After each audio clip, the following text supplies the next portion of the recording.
gentleman want to give way? I'm grateful to my right honourable friend for giving way. I think what is quite important here is she's creating the narrative for the link between the National Health Services in both Scotland and the rest of the United Kingdom.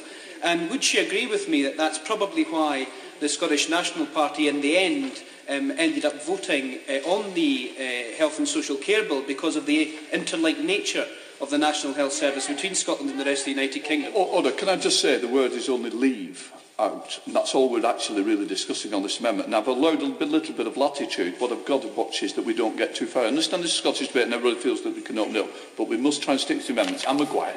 I take your advice, Mr Deputy Speaker. All I wanted to say is that if this amendment is accepted, which I will obviously... No, I don't think I will, actually.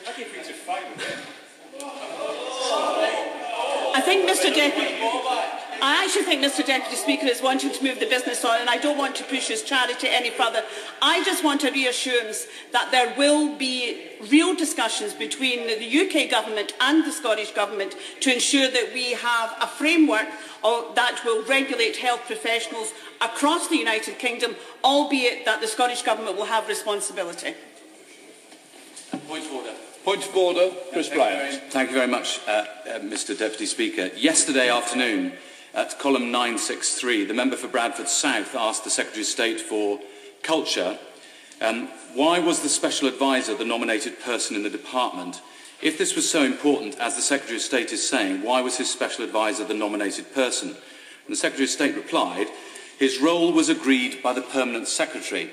Now, this morning, at the Public Accounts Committee, the Permanent Secretary was asked on 10 occasions whether he had actually approved that decision, as the Secretary of State suggested to the House yesterday, and he point-blank refused to say.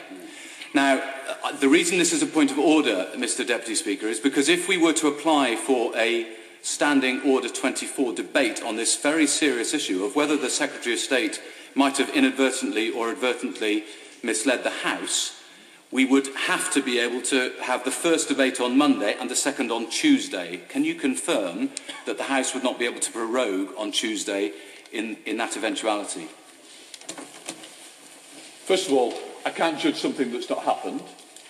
We don't know whether that will be received on Monday, and obviously the decisions will be taken once that request had been received, and only then could it be decided upon, and it would be wrong of me to do something hypothetical. Point of order, Anne Maguire. I apologise to the House that I was looking at Amendment 7 from the Lords and not our Amendment 7, so I would just hope that the contribution I have made will be taken in the context of that group of amendments. I'm sure everything is possible. Minister? With the leave of the House, Mr Deputy Speaker, I will make a few points on the issues raised in respect of this group